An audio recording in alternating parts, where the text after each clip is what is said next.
1 Samuel 18. And it was, as he finished speaking to Saul, that Jonathan's soul had become attached to David's soul, and Jonathan loved him as himself. And Saul took him on that day, and did not allow him to return to his father's house. The relationship between David and Jonathan can also be seen in the Hebrew root kasher, which is translated as to attach, or to bind, or to tie. This verb can be applied to both an object and a person. When it describes a connection between two people, it typically reflects a strong attachment.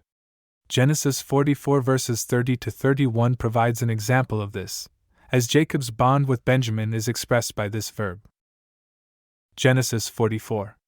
And now, when I come to your servant, my father, and the boy is not with us, since his soul is attached to his soul, it will come to pass, when he sees that the boy is gone, he will die, and your servants will have brought down the hoary head of your servant, our father, in grief to the grave. The use of kasher emphasizes the unique connection between Jonathan and David, suggesting that their relationship transcends anything official or political to become something truly profound, a love that not only binds them together but endures even beyond death.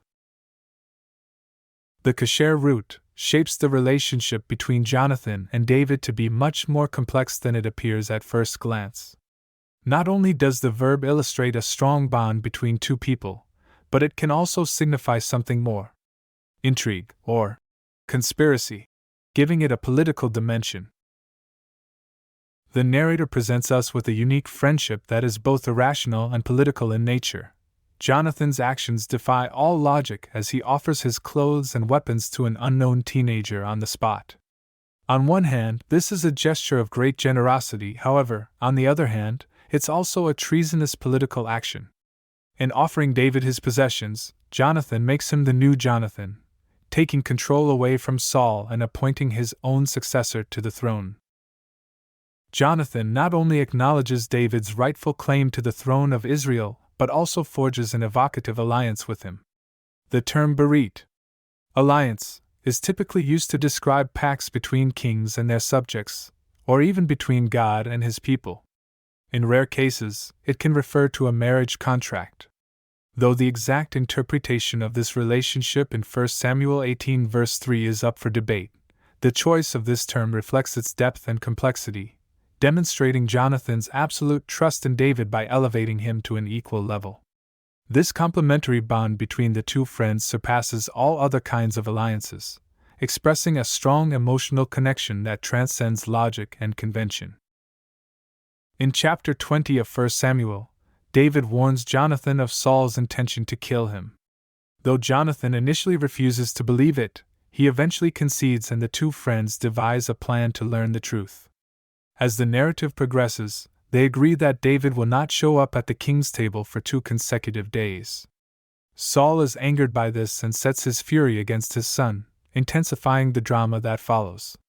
This powerful scene highlights the deep bond between Jonathan and David, conveying the strength of their covenant through trust and understanding. 1 Samuel 20. And the king sat upon his seat, as at other times, upon the seat by the wall, and Jonathan arose, and Abner sat down beside Saul, and David's place was vacant. And Saul did not say anything on that day, for he thought, "It is an incident, he is not clean, for he is not clean." And it was on the morrow of the new moon, the 2nd day of the month, that David's place was vacant, and Saul said to Jonathan, his son, "Why has not the son of Jesse come to the meal either yesterday or today?" And Jonathan answered Saul, "David asked leave of me to go to Bethlehem. And he said, 'Let me go away now, for we have a family sacrifice in the city,' and he, my brother, commanded me, and now, if I have found favor in your eyes, let me slip away now, and see my brothers." He, therefore, did not come to the king's table. And Saul's wrath was kindled against Jonathan, and he said to him, "You son of a straying woman deserving of punishment! Did I not know that you choose the son of Jesse, to your shame and to the shame of your mother's nakedness?" Saul's sudden outburst of anger reflects the rising tension at its peak. His simple remark, calling David son of Jesse, alludes to the greater dimension of their feud. one dynasty ending for another. Saul is seemingly oblivious to his son's loyalty, instead accusing him of conspiring with an enemy. Saul's insult towards his son is one that has puzzled many commentators. He refers to Jonathan using the term urva, which, in Hebrew, denotes male or female sexual organs. This strange reproach has no example in other parts of the Bible, causing scholars to speculate about its origin. One interpretation suggests that Saul was reproaching Jonathan for not living up to his role as heir to the throne. However, this explanation fails to explain why Saul makes reference to Jonathan's mother, and not him directly, or why he invokes her genitals. This peculiar remark can only make sense when viewed through the lens of potential homosexuality between David and Jonathan.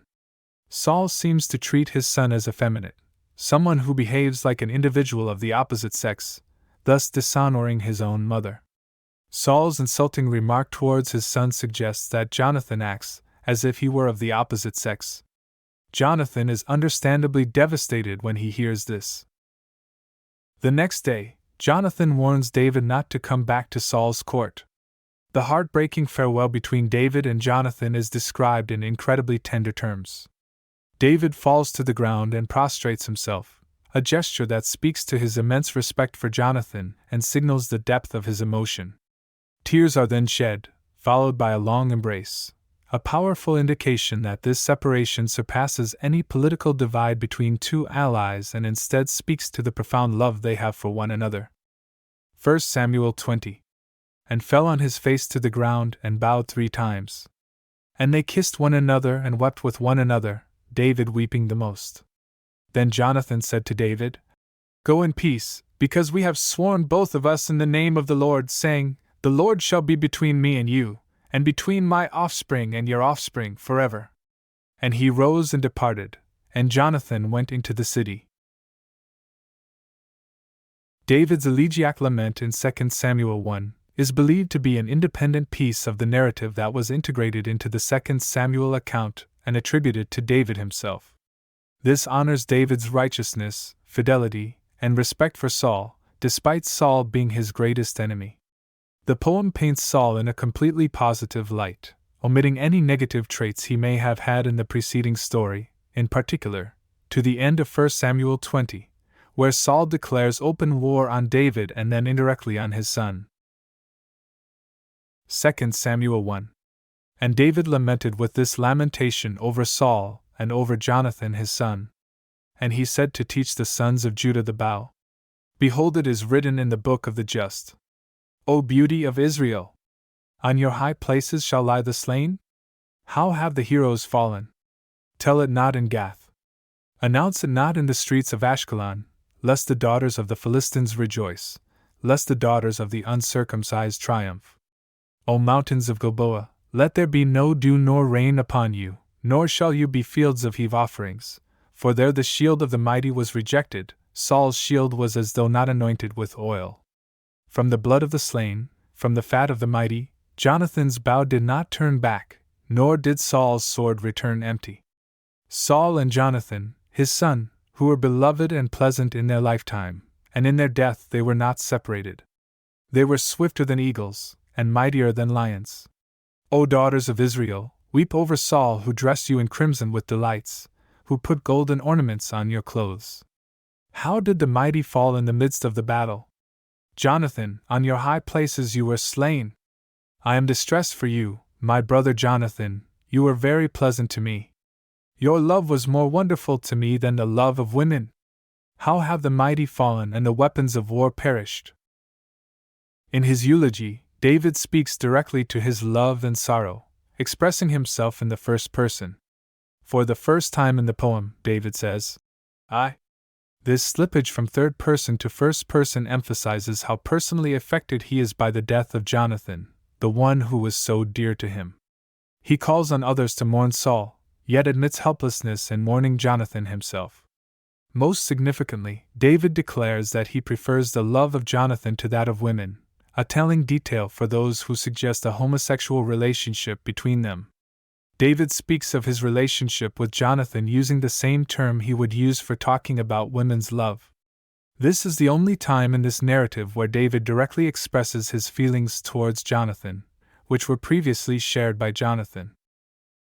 Through his elegy, David mourns the death of Saul and Jonathan as a woman would in the ancient Near East, creating an intimate connection between his tears and those shed when they parted ways, a signifier of their deep sadness as lovers. After evaluating the terms used to describe the relationship between David and Jonathan, we can see that their bond was strong and emotionally intense. This stands in stark contrast to Michal's passion for David, which is portrayed as shallow and void of any real emotion. The Old Near East did not recognize the strict separation between homosexuality and heterosexuality like we do today, and the narrative of David and Jonathan does not explicitly state whether their relationship was romantic or sexual in nature. Nonetheless, it is clear that their bond was one of a kind, even within the Hebrew Bible. If there was an erotic element present in their relationship, it would have been understood differently than our modern definition of such connections, one that is more exclusive and long-lasting. To understand the relationship between David and Jonathan, it's important to consider the various levels at which they intersected: the personal, political, and religious. The question of their connection is complex and cannot be explained away by solely citing Leviticus' prohibition on sexual relations between men. Nor can it be answered by pointing out David's many marriages. This would not prove his heterosexuality. Instead, we must remember that the authors and editors of Samuel had a different theological inclination from those who wrote Leviticus centuries later. David and Jonathan are married and have children. They are not described as homosexuals in the current sense of the term, although even today there are many homosexuals who marry to disguise their sexual preference. So, what conclusion should be reached? We cannot fail to emphasize, first, the ambiguity of the narrative. Then we can deepen our investigation by the fact that many elements and motifs in the story of David and Jonathan take us to the context of the ancient Near East, where we find another story of friendship or love between two men. The analysis of this second story sheds additional light on that of Jonathan and David. We will look at that story next.